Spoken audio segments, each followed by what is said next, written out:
Welcome, everyone. Prep Sports Plus by the Southeast Iowa Union, powered by Fairway Food Stores. It's Andy. It's Jack. It's We're Peter on the back. ones and twos, and we're back.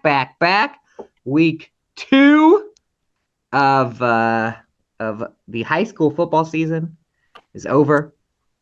We have a special report on probably our best game of the year so far from Mr. Jack Knowlton, and we're going to talk about a lot more. You know what? I told Jack I have something to do. I have to go to the conference. I'm going to try and run out to the conference tennis meet after we tape this. I'm trying not to talk about a lot of stuff today because there are a lot of stuff that happened, Jack. Bear suck, Phillies fan, tennis dude steals the hat. There's a lot of stuff that some days we'd spend a lot of time just riffing on. I can't promise we won't do that, but I'm going to try not to. So what we're going to do, Jack, you were at a wild football game, which I watched the stream afterwards. It was crazy between Fairfield and Centerville. We're going to lead the show off with a little Fairfield Trojans versus Centerville Big Reds. Tell me how it went, Jack. Yeah, it was nuts. Fairfield and Centerville. Centerville was a team coming in. They scored 50 points in their first game. They put up 44 against Fairfield. That ended up being enough to win. It was 44-38. And, my lead for the story ended up being pretty easy because the best moments of the game, or I guess the most important moment of the game, happened at the very end. So it was 44-38. That was the score when Fairfield had the ball for what would end up being their final drive with about 3 minutes left. They get down to the Centerville 17-yard line. They get a 4th and 2. Fairfield had been running all over them. They finished with like 300 rushing yards. I think Ethan Biscard and Zandrick Allison both had over 100 yards rushing for the day. They were both great. But 4th and 2, they decide to pass it. Voss Richardson rolls out. He finds Biscard wide open in the end zone. Touchdown.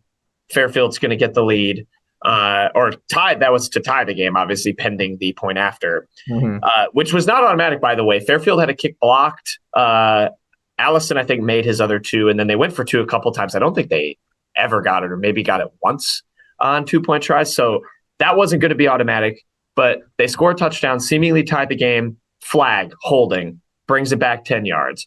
Now they have 4th and 12. It's, seemingly pretty dicey, right? At the high school level, especially, you're like, you're going to convert a 4th and 12. Voss Richardson rolls out to his right, finds Spencer McCready wide open in the end zone again for a touchdown. They score. They not only get the first down again, they score a touchdown. And it was pretty remarkable. And then the refs talked. Not so fast, my friend, to quote Lee Corso. Another flag. They deemed that Richardson had crossed the line of scrimmage. I looked on the stream. I have to admit, I think they were right on that one. They said he crossed the line of scrimmage. That means it's a loss of down. Centerville takes over. They get 1 first down, kneel out the game, and win. It was an absolute heartbreaker for Fairfield. They fought really well. They played great on offense on the ground. Talked to Coach Matt Jones afterward. Kudos to him. He was great. Gave me some really good insight into the locker room and kind of his message, and was very confident that his team is going to bounce back from this. And they have a lot of fight. He said they have a lot of good characters on the team. And obviously the on the field stuff, at least offensively, was really good. They executed, they run that T formation with the 3 running backs. They had, like I mentioned, Biscard and Allison, who are both over 100 yards. Spencer McCready had a 42-yard touchdown. He was good. Voss Richardson looked good. He had a rushing touchdown and a passing touchdown. So I really think, for as heartbreaking of a loss as it was, I think Fairfield is going to be able to bounce back from it. Their main struggle, and Matt Jones highlighted this, frankly, was the kickoff play. They had allowed a lot of really long kickoff returns. That set up Centerville in a really good field position.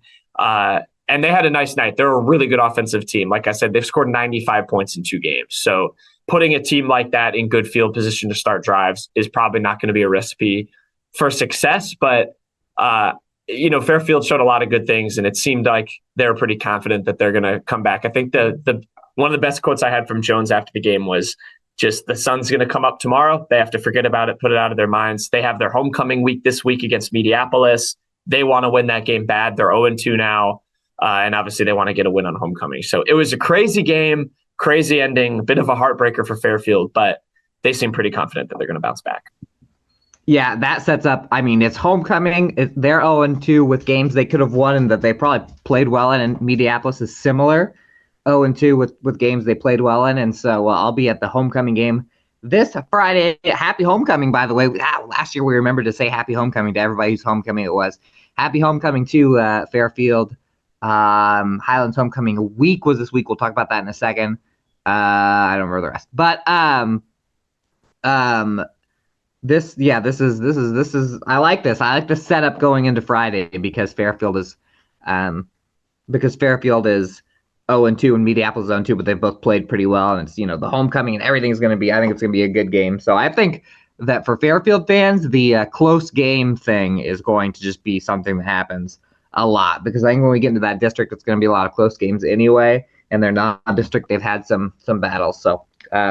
Fairfield doesn't quite get it done there. Another team that fell to 0-2 was Washington. They played at Independence. Independence looks good from what I can see. Maybe even better than I expected.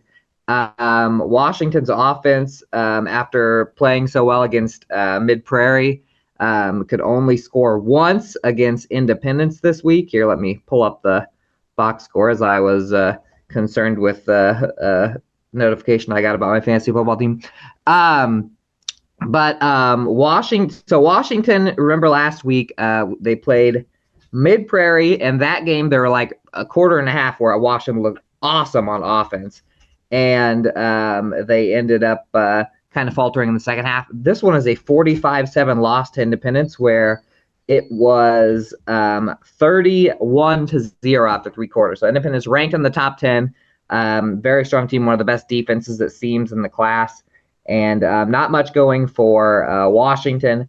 We can say that there was one big play where Cale Williams found Liam Roberts for an 85-yard touchdown catch. Now, Roberts caught a 46-yard touchdown catch against Mid Prairie. So Washington showing off they do have a deep ball in them. But that was the only offense they get. Williams rated for 49 yards. Besides Williams, the quarterback, Independence was able to hold Washington to 14 yards, Jack. So that's 14 yards rushing. So not good there. But Washington now plays Burlington this week with Mr. Jack on the call. And Jack, I think that is going to be a wild one because Burlington seems to play shootout games, kind of like you just saw with the Centerville Fairfield game. Yeah, they beat Fort Madison 62-19 and Oskaloosa 45-31. So I know, I was at the Washington volleyball game, last night, which we'll get to obviously in our second block, and talked to Nathan, their AD, and he's very excited to finally have the kind of home football game. So, I mean, Washington, Independence is a good team. Washington, I think played pretty well against a ranked Mid Prairie team. Burlington's obviously unbeaten. You've got some kind of mutual SEC opponents with Oskaloosa there, between them and some of the between Burlington and some of the SEC teams, or I guess some of the District 5 teams. I forget it's not SEC. They're all in the same district this year. It is. So I keep thinking it's just the SEC, which it's obviously not. But this would be an SEC game in other sports with Burlington. But I think it'll be a good game. Heroes Night, Youth Night, and Senior Band Night, by the way, at Case Field. Look at that. Jack, the master of the special nights. I love the special nights. Since you're the master of the special nights, did I miss any homecomings? It's Fairfield, Highland. Oh, let me see. I think no, that's Danville. That's next week. Let me see. Early. I'm pulling up the football. Yeah, it's a pretty early. While you do that, I'll talk Mount Pleasant, but it's a pretty early homecoming week for those, just in general, week 3. So those are our two big school losses. Our big school win was a dominant one from the Mount Pleasant Panthers. Mount Pleasant looked pretty strong in week 1. Knoxville looked rough in week 1, and then Mount Pleasant went to the Battle of the Panthers in Knoxville, and I was out this weekend, but I was at a wedding, and I was actually at rehearsal, and I pulled some videos up on my phone is probably the one I saw the most of was the Mount Pleasant Knoxville game. Shout out to Knoxville TV there, kind of our Knoxville.tv, SCC.tv is kind of our inspiration for our video streaming. So it was on there. It looked really good, and Mount Pleasant looked really good, especially on defense again. A 42-8 win for Mount Pleasant.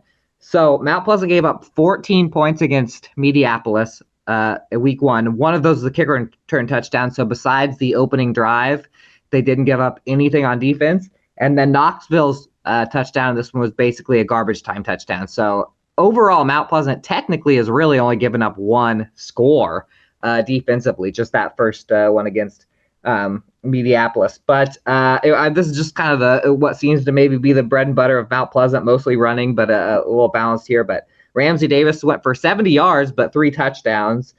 Griffin Jones, 40 yards and a touchdown. Grayson Walker was efficient again, 9 for 13, 164 yards, 1 touchdown, no interceptions. Another good game there.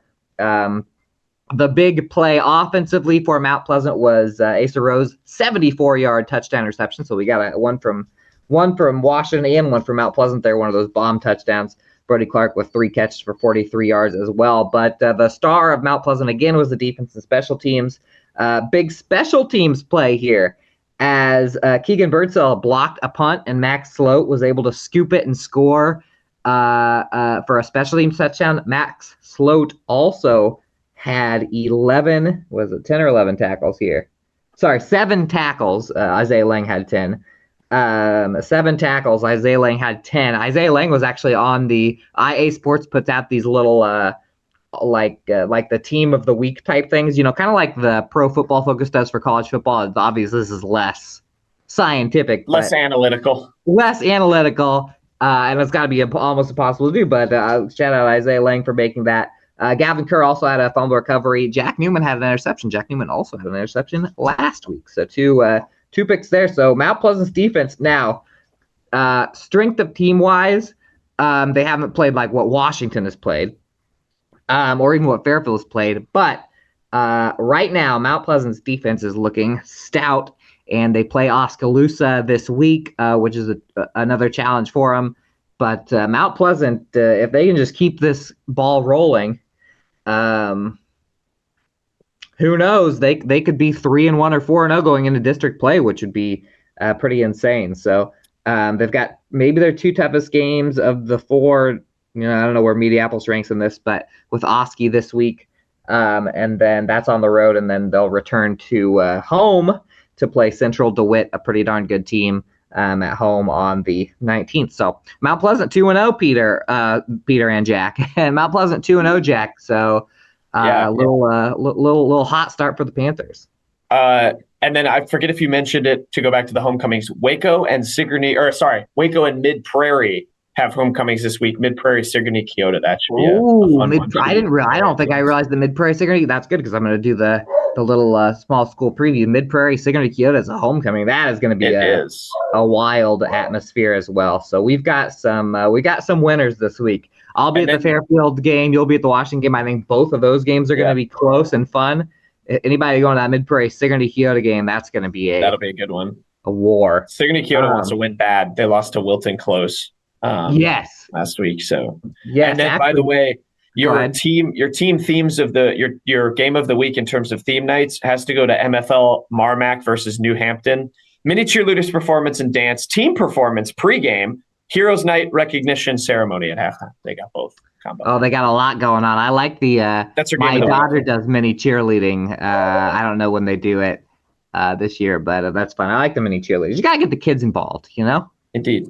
But yeah, Sigourney, Keota, Mid Prairie, to go back to our games, that'll be a very, very good game. I believe I wrote it down. I think Sigourney, Keota actually has the lead in that series, even though Mid Prairie is the better team on paper. It's 5-4 since 2008. Sigourney, Keota's won the last 2 games. They won 21-14 last year. So they've had Mid Prairie's number. Mid Prairie got upset by Alburnett too last week. Yes. Oh, yeah. I was going to give you the chance to just go through the small school Of course, Yes. we didn't have a ton of winners. We had a few, and a lot of our winners played against each other because Yeah, we had. that's actually all of what it was. So There you go. Pekin, New London was two Union area schools. I was actually at that game for the first quarter. That was crazy. They scored on the first play that they had. They received the kickoff. Pekin scored on the first play. They had another one play touchdown. I think at one point they had 8 total plays and 3 touchdowns on offense. So Wow. they look pretty electric. They won 68-20. Riley Smith only completed 2 of 3 passes, but they were for 96 yards and 2 touchdowns. And then Nolan Glick had 187 yards and 3 scores on the ground. So they were absolutely everywhere. London Franklin still looks good for New London. And then the other winners in our Union area games, Columbus beat Van Buren County 29-12. 3 field goals for Gabrielle Zuniga in that game. And they also had a pick 6, Lamar Sant, I believe is how you pronounce this. Siat. He is a burner on the track. Columbus has a lot of good. Honestly, I was impressed with how close Van Buren kept it with Columbus because of Columbus's overall speed. They have a lot of good track on their team. They went down 20. They went up 22-0 at halftime. Van Buren County scored on the first play of the third quarter, but then they ended the third quarter with that pick 6. And then Waco beat 8-player rival Winfield Mountain Union 42-22. Hayden Shellman 250 yards and 5 touchdowns on the ground in that game. They were really, really good. Like I mentioned, Mid Prairie lost a tight one to Al Burnett. Brooks Weber did have 4 touchdowns and 351 yards, so he looks like the real deal at QB for them. Sigourney Keota lost to Wilton 19-14. They will play against Mid Prairie this week. Ike Molyneux had 117 yards and a touchdown for Sigourney Keota. And then Linville Sully blanked Cardinal 50-0. Wapello beat Highland 40-7. So there's your roundup. That's a good. Now we're working on the story, but that's a good lead in, Jack, to this week was supposed to be Highland and New London. That will not happen. We've got we're Jack and Kaylin are working on a story on this, but we've gotten confirmation that no New London game. Highland is low on players. That's happened a few times the last few years for small schools in the area where injuries and stuff, they get low on numbers. So New London will win on a forfeit, and I believe, Jack, Pekin is their next opponent, you said, and they will also win on a forfeit. That does not mean that Highland, and we'll have this story more corroborated. Jack's working on it right now. That doesn't mean they're done for the year or anything, but the next 2 weeks, I believe, are donezo. Correct, Jack? That is correct. They will not play against Pekin in 2 weeks, and they will not have their homecoming game. The school put out a statement about it. They said it was a pretty tough decision. Yes, they won't have those games. But, yeah, they have 3 road games at Danville on the 26th of September, at Van Buren County on October 3rd. Those are homecomings for both of those teams, actually. Then they're home against Columbus and then at Midland for their last game. They have those 5 left on, or those 4 rather, left on the schedule still to be played as of now. And that it is tough because, of course, and if this would have happened, if there would have been a reason for a class like 3A or 2A team to have to miss a couple of games, it would still be non-district. But these are district games because in Class A you jump right into the district, so that'll affect the standings. Hopefully the tiebreaker stuff doesn't get too messy, but that's for the state to figure out if it comes to that. Real quick before we go to the break, I will read off. I was checking right now because we mentioned Al Burnett. Now, I vote in the Cedar Rapids Gazette football poll in Class 2A. actually ranked Al Burnett and Mid Prairie, and I just checked, and Al Burnett and Mid Prairie are both ranked. So Mid Prairie stays in the rankings despite the loss. They dropped from number 4 to number 9 now, just in there. And then Al Burnett, the team that beat them, is number 7. And then let's see. I think that should be our only ranked team, but Pekin did get 5 votes, which is 4 away from the top 10 there. So there was a number 11. Pekin is number 11 in Class A.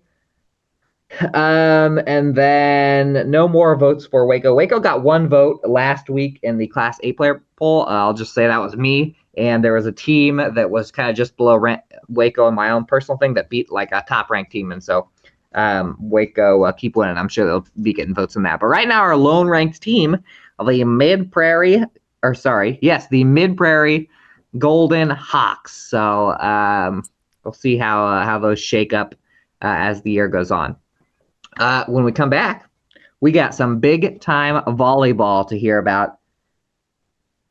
So you better stick with us. Do not leave. Plenty more Prep Sports Plus coming up.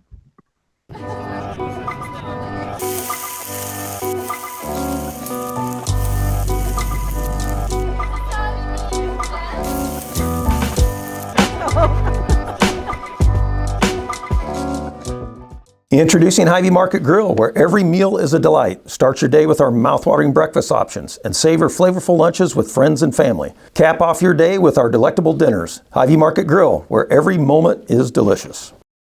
The Connie and Amanda team is dedicated to giving back to our community by actively engaging with our clients, businesses, and the public. When it comes to helping you find your next home, investment, or commercial space, the Connie and Amanda team is here for you.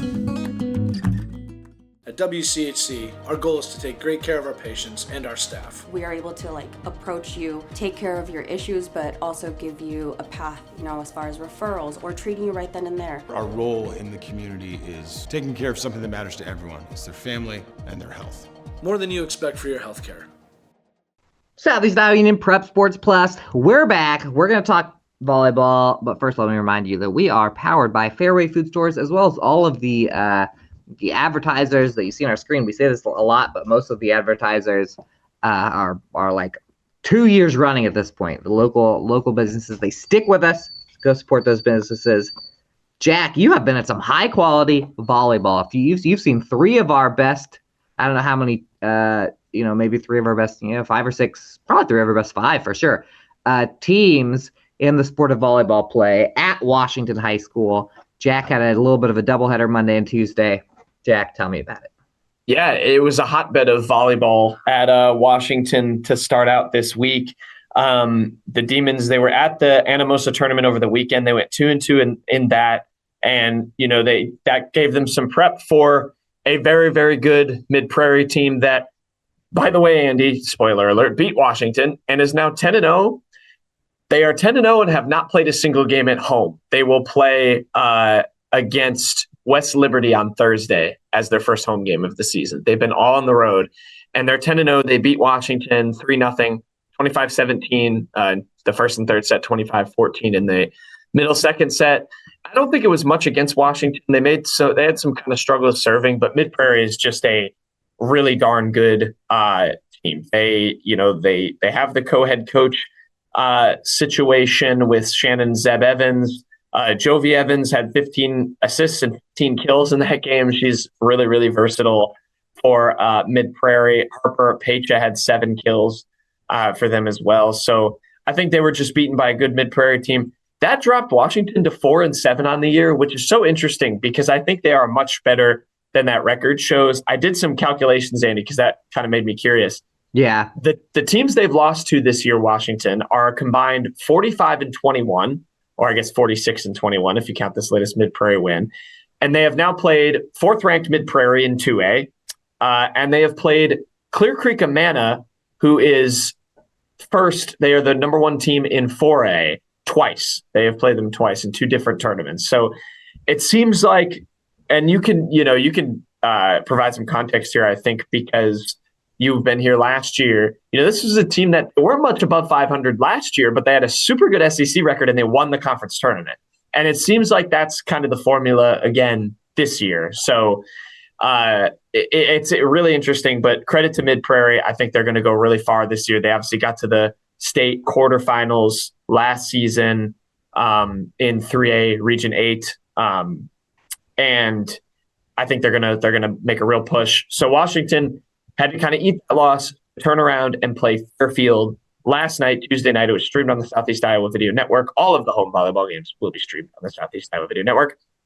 And it was a much better result. We were expecting it to be a good game. Fairfield was 8-2. Their only losses were to Mount Pleasant. Those didn't count against their conference record because they played them in a tournament. But they did lose to Mount Pleasant, who, of course, Washington beat to go to 1-0 in SEC play. And Washington, they came out really, really strong. They won 25-11 in the first set, then 25-17 in the second. And all of a sudden, we were kind of looking at a sweep, which was pretty surprising. I was expecting this to maybe go 4 or 5. And Fairfield ended up living up to that prediction. They came all the way back, made a big comeback in set 3. I have to look exactly what they were down by again, but I think it was something like 11-6, 11-7 maybe. And they came back, ended up winning 27-25 in that third set. Thrilling ending to that one. And then Washington was able to rebound, rally, close it out in the fourth set and win 23-25 to improve to 5-7 and 2-0, more importantly, in the SEC. They were really good, much better serving the ball than they were against Mid-Prairie. I thought limited their errors really well. We, I think, on the broadcast were maybe the most impressed by Layla Green, who's their middle hitter, led them in blocks last year. She was an All-SEC first-teamer as a sophomore, was really good again last night. I believe they already posted the stats. Oh, they actually didn't, just the sets played. They fooled me.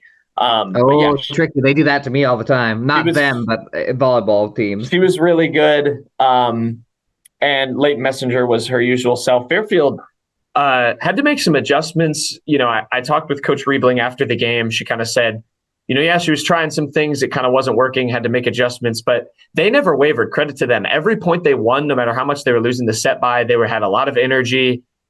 Kept things very positive, and that showed as they kind of made a little comeback and very nearly took it to a fifth set. So it was it ended up being a lot closer than the 3-1 scoreline will probably show overall. If you look at the particular sets, they were really close. Fairfield, I think, is still a team that's going to contend, but Washington at 5-7, it's hilarious because you see Burlington at 12-4, Fairfield at 8-3, Mount Pleasant at 7-3. Fairfield, Mount Pleasant, both 1-1 in the conference. Washington's 2-0, despite a 5-7 overall record. And then Burlington is still being Burlington. So I think you're going to have a really interesting race for the SEC regular season title. Obviously, the tournament is what matters. I think all 4 of those teams are going to be vying for it. A lot of really good volleyball in the conference this year. Washington's right there. I mean, Leighton Messenger looks like the player of the year in the SEC again, and that's going to be critical for Washington. So really exciting stuff. And now Washington has 6 days off. They will play Pella Christian at home in their next match that will be streamed on the Southeast Iowa Video Network. Fairfield, let's see, I forgot. They go this weekend to the Williamsburg tournament with some good teams in there. Columbus, one of our area teams, West Liberty, Williamsburg, of course, the hosts. So good volleyball at Washington this week. Yeah, you mentioned the standings. I think just basis on what I've seen, I think that Washington being able to already beat Fairfield and Mount Pleasant in the conference, and again, the regular season, when whoever wins the conference tournament is the conference champion, not only just the conference tournament champion, but the regular season seeds you for the round robin. And I think just on the basis of those two, they are basically in a driver's seat to be one of the teams that play in the final game, which is set up to be the championship if all the top seeds win. But I think they're at Burlington on September 23rd. That's probably the game for the 1 seed. So that's a big one right there. But Burlington has only played Fort Madison and Keokuk, which seem a little down this year. I think that Burlington would have a battle with Fairfield and Mount Pleasant as well. So they have a little bit of a tougher road either way. And because Washington's the only team in conference play of those 4, I'd say, that are contenders that has played 2 of them. So it's funny enough, before I dive into my game, I covered the Mount Pleasant game, and we were tearing down the stream, Mount Pleasant Live, and I said something like, Washington was up 2-0, and I think they were up in the third.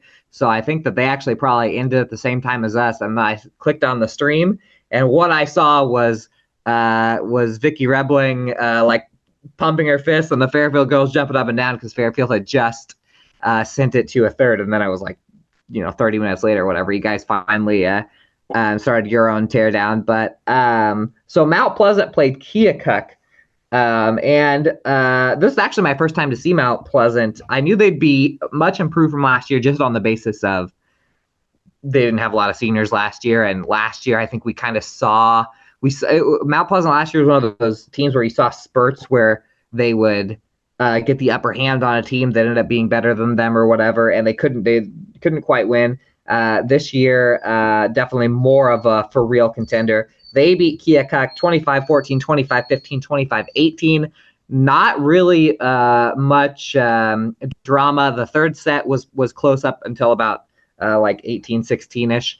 Mount Pleasant definitely is both they're sharper and they're healthier, and the at the net girls jump higher than there has been for about 4 or 5 years since they were towards the top of the conference. It was my first time seeing the dynamic duo of Addison Clark and Alex Scott in their senior year. They've been two of the best players in the conference for a while. My unofficial stats, because I always defer to the official coach stats when it comes to it, but I had Alex Scott leading with kills I had her down for 13. I had Addison Clark down for 11. And then Jenna Swartz I had a lot of people talking about her after the game. She, I think, had 3 blocks. She ended up with 4 or 5. I have her for 8 kills. She, I think, is the big difference maker up front, because last year Addison Clark was pretty much the one that would have to block a lot of the kill attempts. Now she's kind of seems to be saving her legs. I mean, they could just go to their big 2 over and over and over on the right or left side, and they were just peppering Keokuk with high power kill attempts. So not even much to say there. Oh, also one thing about Mount Pleasant is that Abby Carthy has been their setter for a few years. Last year she was kind of hobbled, a little hurt. She's looking healthy and was dishing them around. So pretty much all positives from Mount Pleasant last night. That moves them to 1-1 in the conference. As you mentioned, Washington is 2-0, Burlington is 2-0, and Fairfield is now 1-1. So Keokuk and Fort Madison both 0-2. And now you got me curious to see who the heck Mount Pleasant is playing in their next conference game. I'm going to scroll down here. They will be at the Wilton tournament, by the way, alongside Highland, alongside Winfield, Mount Union, and Burlington will be at that. So I bet they play in a non-conference game. And then Mount Pleasant will be on the road against Fort Madison for their next conference game on the 16th, which is next Tuesday. All the Tuesdays are the conference days. So, yeah, that's how the SEC is looking. It's still early, but it's starting to take shape, Jack. And I think I couldn't see a scenario where at the end of the year when we do this conference tournament, the 2-day round-robin conference tournament, where it's not an up-for-grabs type conference. I would definitely say Washington's still the favorite. To be the champs, you got to beat the champs, and they haven't been beaten yet. And I think that playing those good teams will just help. Help as the year goes on. I don't think they'd be too worried about their overall record is now, because as you mentioned, they've played so many good teams. So a lot of positives for our area volleyball teams. Yeah, very good. I mean, Fairfield, they played that. They're still a good team too. Like they played in an event at Waco against a couple of their area teams. Waco Cardinal and New London absolutely swept all of those teams. Waco and New London too. I was at that event. Are very young, and they got some wins in that as well against one another. So there's a lot of good things, I think, but particularly for those big 3 schools in the SEC, I think it's going to be an exciting tournament. I agree. Yeah, another thing about Fairfield is that I just feel like they have probably more weapons. They don't have the I can't say they don't have, because Leah Helmut can really get up, but they don't have as many super leapers like when Messenger or Clark or Scott get up, and you're like, wow, she can stink and jump basically over the net. But it's a good dynamic. I'm excited that they're all good, and that they all. I think I would say that there's a legitimate chance for all 3 teams, which is nice, refreshing. There have been years in the past where there's been 2 really good SEC teams, and everybody else you would go to those games to cover them, and you would have a 100% certainty of who's going to win, and that's not the world we live in anymore. The world we're going to be living in is the commercial world here. And when we come back, we got a little breaking news, not really breaking, unless you follow our Twitter. You got the real break news on the Conference Girls Tennis Team Championship and the little cross country as well. So stick with us. Attention Hy-Vee shoppers, introducing Hy-Vee Perks, your ticket to exclusive savings and rewards. Access exclusive perks, prices, earn gas discounts, and unlock special deals. All this for free. Join Hy-Vee Perks today and start saving.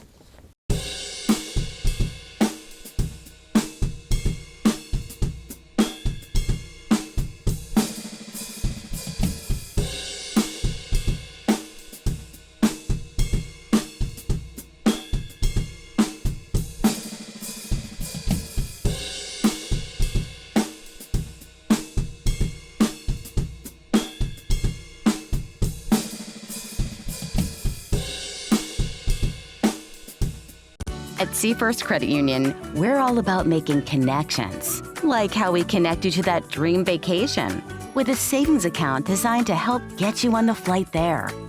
Connect with Seafirst today and see why together is better. Hey, you want to see something really scary? 3, chills, and things that go bump in the night. The Russians' House of Terror. Family-friendly Halloween treat. Visit the Midwest Haunted Rail. Unlimited rides on the Ghost Train, trolley, and carousel, blow-ups, and carnival ride, all for one low price. Kids 4 and under free. Scare up some fun at Midwest Haunted Rails, McMillan Park, Mount Pleasant. In the heart of rural Iowa, where community matters most, the connections we make are made to last. Meet KCTC, your hometown internet, phone, and TV provider. At KCTC, we're not just about technology, we're about people. Our dedicated team are your neighbors, committed to bringing you top-tier services right where you live. We believe in giving back to the community that raised us. Experience the power of a real connection with KCTC. Join us in building a stronger, more connected Southeast Iowa.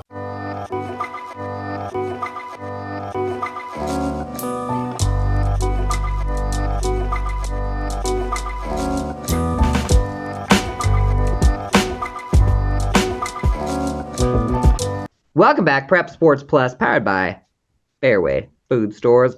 And my hair is crazy. I've been doing a lot of this with my hair. It's been a stressful weekend. I was away from football for a little bit, which is the most stressful thing that can ever happen to a person.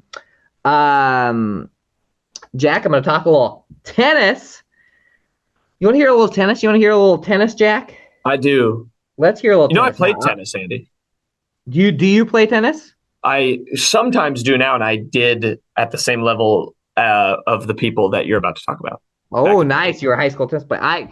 One of my biggest regrets, and I don't understand, it never occurred to me in high school that I should go out for either golf, tennis, or bowling, but I love playing those 3 sports. I wish I was better at all of them. They're, more individual sports where I love playing tennis now. And it gives me a nice, it's a life sport. We'll have to play. We do need to play. Does Peter play tennis? We can make him. We'll make him. What if we should have like a Southeast Iowa Union. I wouldn't be surprised if publisher Matt has played a little tennis in his day, but we could have a big tournament. That'd be very fun. I'd be so down. Tennis is great. Tennis is great. It's just so fun. It's just like basketball, where I like the workout. I'm not good at it, but I could play for an unlimited amount of hours and never be like, all right, I'm ready to stop playing. Indeed.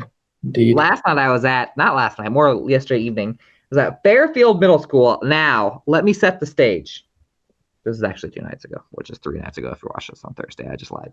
Let me set the stage. Fairfield comes in first place, undefeated in all duels, but in SEC play. Burlington, once defeated, only lost to Fairfield. Ooh, this is the last SEC game of the year. Ooh, that means mathematically, this is basically the championship. Ooh. And the drama didn't last very long because Fairfield went 5-1 in singles, which that's 5 out of you only play 9 total games. So once you win 5, it's over. It's wraps. That's wraps. Wins in the singles by Pujita Mukadam, Natalie Steele, Rhea Ross, Soraya Yamaner, and Faven Gaber-Mariam, the top 6. And then in doubles, a couple of big wins from Rhea Ross and Soraya Yamaner in the number 1 doubles match. Now, a little hint, you guys might know about this because of Twitter, but by you guys, I mean people watching this. But the SEC tournament is going on right now. I think those two are probably going to be favored in the doubles because I think I can say this because it's already happened. I got inside information that Fairfield's number 1 and number 2 will be playing singles today. Let me talk about that here in a second. But and Pujita Mukadam and Tula Soplayton won a thriller in the number 2 doubles match. Got a picture of them jumping up and hugging after their win, which ended the day. So 7-2 win for Fairfield. They're the SEC champions again. at this point, sometimes I would say like, oh, that's so many championships in so many years. Fairfield wins a lot of SEC girls tennis championships, and they are number 4 according to the Iowa Tennis Association, number 3 according to the Mathematical Persuasion, which puts together the brackets. The team brackets will be out this week so we'll find out both for Fairfield and Mount Pleasant what the order of operations is as far as who's playing who. I'm going to guess they're going to throw Fairfield and Mount Pleasant against each other in the same pot of 4 because they always do, because we're in Southeast Iowa and they always do that to us, which I would be okay with because then we'll have them both at the same time. The SEC tournament is going on as we record this. I'm going to run out afterwards, see if I can get some pictures of whoever the champs is. I'm going to tell you that there is a Mukadam and Steele in the singles, and that top duo for Fairfield are heavy favorites. So you're likely going to see some more Fairfield glory there. That's what's going on in tennis. So by the time we get into next week, it's going to be like regional tournament tennis. It's going to be like a postseason show next week. And then cross country, Jack, you are going to your first cross country meet in Fairfield, Iowa. Did you go to a cross country meet last week? No, I did. This is your first cross country meet to cover. Is. Yeah. Oh my gosh. Opie's very excited. He can come with me. Take some pictures. Here it comes. Oh, bud. All right, cool. A little camera shy, huh? That was the one time I wanted you to bark. All right, never mind. A little primer on what he's going to see is the Fairfield meet has a bunch of kids from our area. It has basically all of our schools. I don't think Mid Prairie's there. Sometimes they are. I have to check. They're not. They're not there. I think maybe there was like one odd year they were. And Kyoto's not, but like I think Waco, Winfield, Van Buren, Cardinal, all the teams. Oh, you want me to read them? Run them down? Read them off. Read them off, and I'll do a little thumbs up if they're our area team. Cardinal, Fairfield, Highland, Hillcrest, Mount Pleasant, New London, Van Buren County, Washington, Winfield, Mount Union will all be there. Wow, that's a lot. So there's no Waco in there, huh? Not for the girls or the boys. Neither one. There you go. But that's like the most we're gonna get in one setting. Mount Pleasant's maybe. Mount Pleasant has a big one that has a lot of small schools that might rival it. But one thing you'll see is so in the girls race, there are a lot of the big school girls. Freshman from Mount Pleasant, Avery Feather is now ranked number 4 in Class 3A. Freshman again.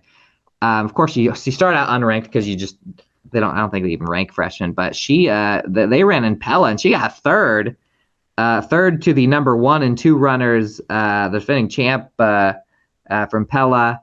Pella is awesome at girls cross country, like so awesome that you go to the state thing and you're like, is there anybody else here except Pella? Because those are all Pella girls who just ran past me. And Fedler is right there. I mean, she is a legitimate threat in 3A. It will be the first time, I believe, that she runs against Ira Stahl from Washington and Avery Rump from Fort Madison, both former SEC champions. Ira Stahl is the defending SEC champion. So excited for girls and boys, but the girls race, Jack, that's going to be a historic moment in Southeast Iowa. Yeah, very excited for it. I mean, to see a freshman do that well at Pella and just burst onto the scene like this, it's going to be fun to document. So we'll certainly try to talk to her and whoever ends up winning it. If it's Ira Stahl, it seems like it's going to be a competitive shoot. So I'm looking forward to capturing it.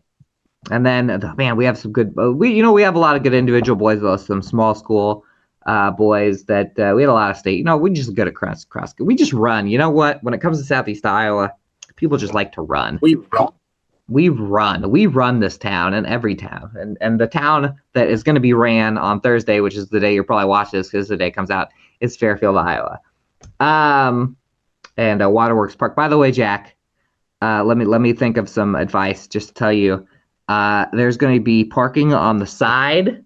If you're even where the graveyard is, it's a long walk, but that's as close as you're going to get. So just park on the side. Don't worry about battling over a parking spot. It's an uphill walk on the sidewalk, but once you get there, you're like, that was worth it. And then 2, you got to watch out for the deer because we had a deer attack last year, like a whole stinking herd of deer. I'd never seen anything like it.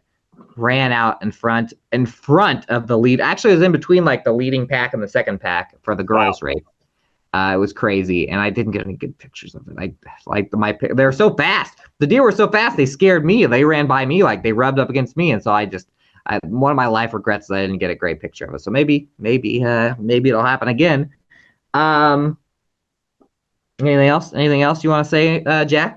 I don't think so. Exciting week coming up. Looking forward to the first home football game to call that on Friday, and some cross country before that. Just high level stuff for Southeast Iowa. So a ton of stuff.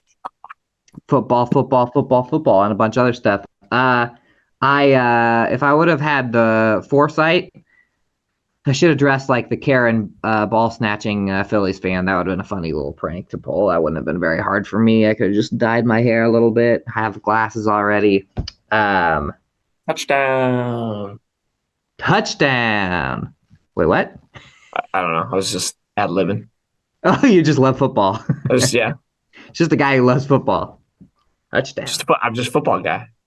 I'm a football guy unless I have to watch the Bears. The Bears aren't in prime time, which is good because I don't know how much I can take of that. And you guys are Seahawks fans, and you guys lost too.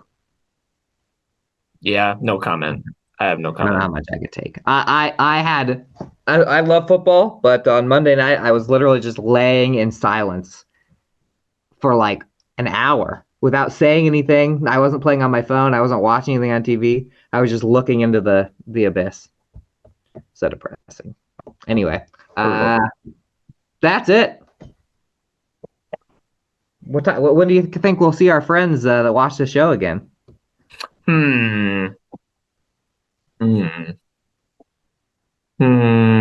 Touchdown. I think we'll see them next week, Thursday. Touchdown. If I had my eye black, I would just put it on as a joke, but I've already. Anyway. You got to go to tennis. You can't show up to the tennis with the eye black. Well, that would be really, yeah. Yeah, that's true. They wouldn't make fun of me. They wouldn't make fun of me. The Fairfield Mount Pleasant girls tennis teams or coaches, they would respect the hustle. Peace out.